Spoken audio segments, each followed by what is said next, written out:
जय श्री कृष्णा। राधे राधे भक्तों, आप हमारे साथ सुन रहे हैं माघ मास महात्म्य के कथा अध्याय। आज हम श्रवण करेंगे माघ मास कथा अध्याय 15 है और आज मौनी अमावस्या भी है। तो आज हम साथ में सुनेंगे मौनी अमावस्या की कथा भी। तो आइए आरंभ करते हैं।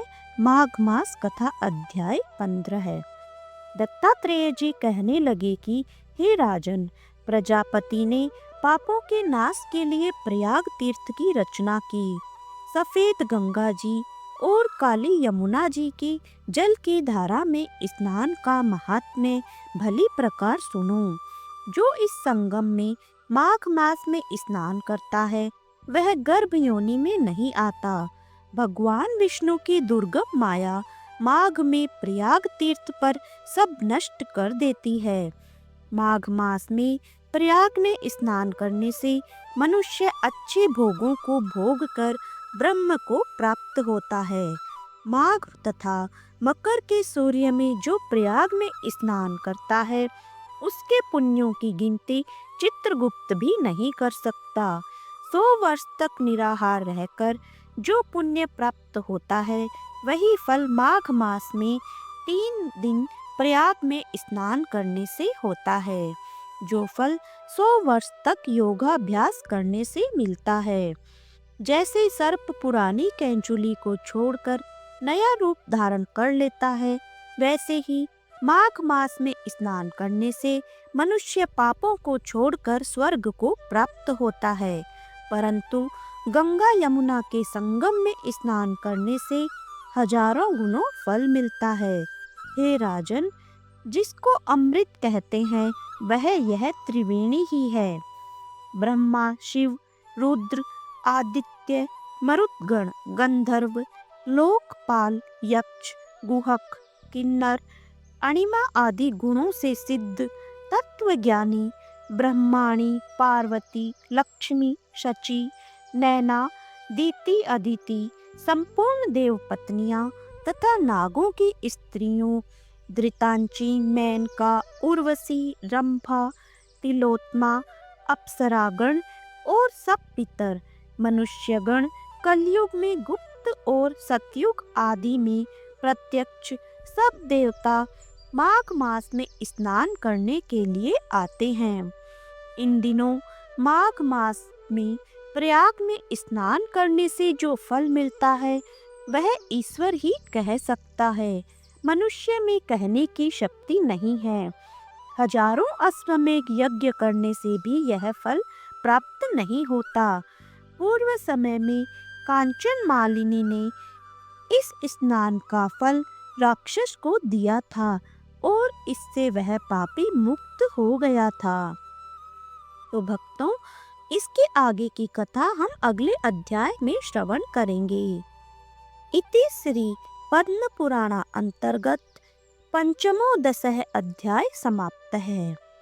भक्तों, आइए अब हम सुनते हैं मौनी अमावस्या की व्रत कथा। प्राचीन काल में कांचीपुरम नगरी में एक ब्राह्मण परिवार रहता था। दोनों ही धर्मात्मा थे और धर्म पूर्वक अपनी गृहस्थी चलाते थे। इनका नाम देवस्वामी था और उनकी पत्नी का नाम था धनवती। इनके 7 पुत्र और एकमात्र पुत्री थी जिसका नाम गुणवती था। जब गुणवती विवाह योग्य हुई तो देवस्वामी से धनवती ने कहा कि पुत्री के विवाह के लिए अब हमें वर देखना चाहिए। तब ब्राह्मण ने अपने छोटे पुत्र को बहन गुणवती की कुंडली दी और कहा कि ज्योतिषी से इनकी कुंडली दिखवा लाओ, जिससे गुणवती की विवाह की बात आगे चले। ज्योतिषी को कन्या की कुंडली दिखाई। उसने बताया कि विवाह होते ही कन्या विधवा हो जाएगी। ज्योतिष की यह बात जब ब्राह्मण परिवार को पता चली तो वह बहुत दुखी हो गया और इसका उपाय पूछा।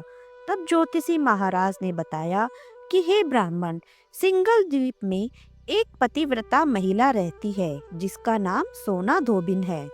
अगर कन्या के विवाह से पहले सोना आपके घर आकर पूजन करे और अपना आशीर्वाद दे दे तो यह दोष दूर हो जाएगा। ब्राह्मण ने अपनी पुत्री गुणवती को अपने सबसे छोटे पुत्र के साथ सिंघल द्वीप भेज दिया और दोनों भाई बहन सागर किनारे पहुंचकर उसे पार करने के बारे में विचार करने लगे। जब समुद्र को पार करने का कोई रास्ता नहीं मिला तो दोनों भूखे प्यासे एक पीपल के वृक्ष के नीचे आराम करने लगे। उस पेड़ पर घोंसले में एक गिद्ध का परिवार रहता था। उस समय घोंसले में सिर्फ गिद्ध के बच्चे थे। वे सुबह से भाई बहन की बातों और क्रियाकलापों को देख रहे थे। शाम के समय जब गिद्ध की माता बच्चों के लिए भोजन लेकर घोंसले में आई तो बच्चों ने पेड़ के नीचे लेटे भाई बहन की कहानी अपनी माँ को बताई। तब उन बच्चों की माता गिद्ध को उन दोनों भाई बहनों पर दया आई और बच्चों के कहने से उसने कहा कि तुम लोग अब चिंता मत करो, मैं इन्हें सागर पार करवा दूंगी। बच्चे अपनी माँ की बातों को सुनकर बहुत खुश हुए और खुशी खुशी भोजन ग्रहण किया। इधर गिद्ध की माता बच्चों को भोजन करवाकर दोनों भाई बहनों के पास आई और बोली कि मैंने आपकी समस्याओं को जान लिया है, आप चिंता मत कीजिए, आपकी समस्या का निदान मैं कर सकती हूँ और मैं आपको सोना धोबन के पास पहुँचा दूंगी। गिद्ध की बातों को सुनकर दोनों भाई बहनों का मन प्रसन्न हो गया और उन्होंने वन में मौजूद कंदमूल को खाकर रात बिताई। सुबह होते ही मादा गिद्ध ने दोनों भाई बहनों को समुद्र पार करवा दिया और श्रृंगल द्वीप में सोना धोबिन के घर के पास पहुंचा दिया। अब गुणवती सोना धोबिन के घर के पास छुप कर रहने लगी। हर दिन सुबह होने से पहले गुणवती सोना का घर लीप दिया करती थी। एक दिन सोना धोबन ने अपनी बहुओं से पूछा कि प्रतिदिन सुबह हमारा घर कौन लीपता है। तब बहुओं ने प्रशंसा के लालच में कहा कि हमारे अलावा यह काम और भला कौन करेगा। लेकिन सोना को बहुओं की बातों पर विश्वास नहीं हुआ और यह जानने के लिए कि वह यह कार्य कौन कर रहा है, वह पूरी रात जागती रही कि कौन है जो हर दिन सूर्योदय से पहले घर लीप जाता है। सोना ने देखा कि एक कन्या उसके आंगन में आई और आंगन लीपने लगी। सोना गुणवती के पास आई और उससे पूछने लगी कि तुम कौन हो और क्यों हर सुबह मेरे आंगन को लीप कर चली जाती हो। गुणवती ने तब अपना सारा हाल सोना धोबन से कह डाला।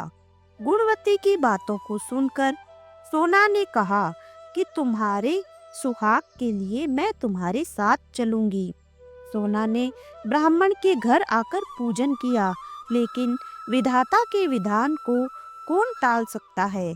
इधर गुणवती का विवाह हुआ और उसके पति की मृत्यु हो गई। तब सोना ने अपने समस्त पुण्य गुणवती को दान कर दिए। सोना के पुण्य से गुणवती का पति जीवित हो गया, लेकिन पुण्यों की कमी से इधर सोना के घर में उसके पति और बेटे की मृत्यु हो गई। लेकिन सोना ने अपना घर छोड़ने से पहले बहुओं से कह दिया था कि मेरे लौटने से पहले अगर मेरे बेटे और पति को कुछ होता है तो उनके शरीर को संभाल कर रखना। बहुओं ने सास की आज्ञा को मानकर सभी के मृत शरीरों को संभाल कर रखा।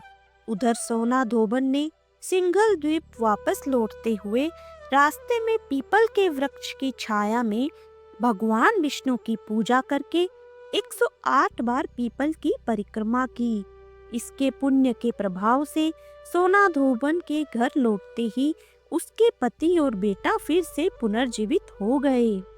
इसीलिए मौनी अमावस्या का व्रत करने वाले सभी भक्तों को इस कथा को सुनकर पीपल की 108 बार परिक्रमा करनी चाहिए और भगवान विष्णु सहित भगवान शिव का पूजन भी अवश्य करना चाहिए। भक्तों, आइए अब सुनते हैं धर्मराज की कहानी। धार्मिक मान्यताओं के अनुसार हर व्यक्ति को अपने जीवन काल में धर्मराज की कहानी जरूर सुननी चाहिए, कहते हैं कहानी को सुनने से वैकुंठ धाम के दरवाजे खुल जाते हैं। आइए सुनते हैं धर्मराज की कहानी।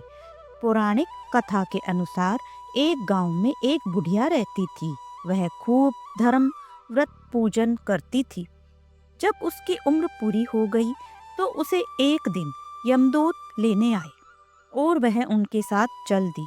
रास्ते में चलते चलते एक गहरी नदी आई तो यमदूत ने उससे पूछा कि माई, तुमने गोदान किया है या नहीं? बुढ़िया ने तुरंत पूरी श्रद्धा से गाय का ध्यान किया तो गाय उसके समक्ष आ गई। फिर बुढ़िया उस गाय की पूंछ पकड़कर नदी आसानी से पार कर गई। कुछ देर बाद उसके रास्ते में काले कुत्ते आ गए। तब यमदूत ने कहा कि माई, क्या तुमने कभी कुत्तों को खाना दिया था या नहीं? बुढ़िया ने फिर कुत्तों को ध्यान किया तो वे रास्ते से चले गए। बुढ़िया फिर से आगे बढ़ने लगी।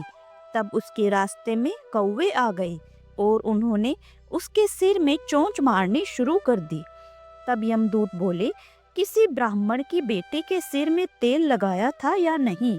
बुढ़िया ने फिर ब्राह्मण की बेटी का ध्यान किया तो कौवे वापस चले गए। कुछ आगे बढ़ने पर बुढ़िया के पैर में कांटे चुभने लगे। तो यमदूत बोले कि खड़ाऊ या चप्पल का दान किया है या नहीं? बुढ़िया ने उनका ध्यान किया तो बुढ़िया के पैरों में चप्पल आ गई। बुढ़िया फिर आगे बढ़ी तो फिर चित्रगुप्त जी ने यमराज से कहा कि आप यहाँ किसे लेकर आए हो? तब यमराज जी बोले कि बुढ़िया ने दान पुण्य तो बहुत किए हैं, लेकिन उन्होंने अपने जीवन में धर्मराज जी के लिए कुछ नहीं किया, इसलिए आगे के द्वार इसके लिए बंद है। धर्मराज की सारी बात सुनने के बाद बुढ़िया बोली कि आप मुझे सिर्फ 7 दिन के लिए धरती पर वापस भेज दें। मैं पूरी श्रद्धा से धर्मराज जी का व्रत और उद्यापन करके वापस यहाँ लौट आऊंगी। मैं धर्मराज जी की कहानी भी रोज सुनूंगी। यमराज ने उन्हें वापस धरती पर भेज दिया। बुढ़िया अपने गांव में आ गई और गांव वालों ने उसे भूतनी समझकर अपने घर के दरवाजे बंद कर दिए। वह जब अपने घर गई तो उसके बहू बेटे ने भी डर के मारे दरवाजे बंद कर दिए। बुढ़िया ने कहा कि मैं भूतनी नहीं हूँ, मैं तो धर्मराज जी की आज्ञा से सिर्फ 7 दिन के लिए धरती पर वापस आई हूँ। इन 7 दिनों में मैं धर्मराज जी का व्रत और उद्यापन करूंगी, जिससे मेरे लिए परलोक के रास्ते खुल जाएंगे। बुढ़िया की बातें सुनकर बहू बेटे उसके लिए पूजा की सामग्री ले आए, लेकिन जब बुढ़िया कहानी कहती है तब वहाँ कोई भी हुंकारा नहीं भरता, जिससे बुढ़िया बाद में अपनी पड़ोसन के पास जाती है और उसे कहानी सुनाती है, तब वह हुंकारा भरती है। इस तरह से 7 दिन धर्मराज की विधि विधान से व्रत पूजा और उद्यापन करने के बाद धर्मराज जी बुढ़िया को लेने के लिए विमान भेजते हैं। स्वर्ग से आए विमान को देख उसके बहू बेटों के साथ सारे गांव वाले भी स्वर्ग जाने को तैयार हो गई। बुढ़िया ने कहा कि तुम कहाँ तैयार हो रहे हो? मेरी कहानी तो सिर्फ मेरी पड़ोसन ने सुनी है, इसीलिए वही मेरे साथ जाएगी। तब सारे गांव वाले बुढ़िया से धर्मराज जी की कहानी सुनाने का आग्रह करने लगे। तब बुढ़िया उन्हें भी कहानी सुना देती है। कहानी सुनने के बाद गांव के सभी लोग विमान में बैठकर स्वर्ग को जाते हैं। तो धर्मराज जी कहते हैं कि मैंने तो विमान केवल बुढ़िया को लाने के लिए भेजा था।